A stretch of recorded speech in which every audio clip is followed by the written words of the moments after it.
नमस्कार मित्रांनो, आज आपण सोलर बिल कॅल्क्युलेशन एक्झाम्पल 2 बघणार आहोत. यामध्ये एका नवीन कन्सेप्टची आपल्याला माहिती मिळणार आहे. ती म्हणजे बँक युनिट्स.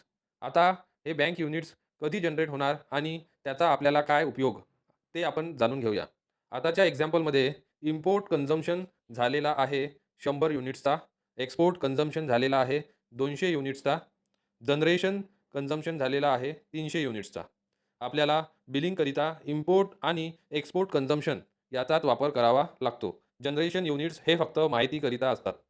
आता या एक्झाम्पलमध्ये इम्पोर्ट कन्झम्पशन कमी आहे आणि एक्सपोर्ट कन्झम्पशन जास्त आहे. अशा वेळेस एक्सपोर्ट कन्झम्पशन इम्पोर्ट कन्झम्पशनच्या जितक्या जास्त असेल, ते युनिट्स बँक युनिट्स म्हणून जमा होईल. आता एक्सपोर्ट कन्झम्पशन 100 युनिट्सनी जास्त आहे. त्यामुळे एक्स्ट्रा युनिट्स जे इम्पोर्ट कन्झम्पशनशी सेट ऑफ होऊ शकले नाही, ते युनिट्स बँक युनिट्स म्हणून जमा होईल. या एक्झाम्पलमध्ये 100 युनिट्स यामुळेच बँक युनिट म्हणून जमा झालेली आहे. मित्रांनो, पुढील व्हिडिओमध्ये प्रिव्हियस बँक युनिट्सचा कन्सेप्ट आणि बँक युनिट्सचा फायदा काय आपण माहिती करून घेणार आहोत. मित्रांनो, हा व्हिडिओ आवडला असेल तर जरूर लाईक आणि सबस्क्राईब करायला विसरू नका. धन्यवाद.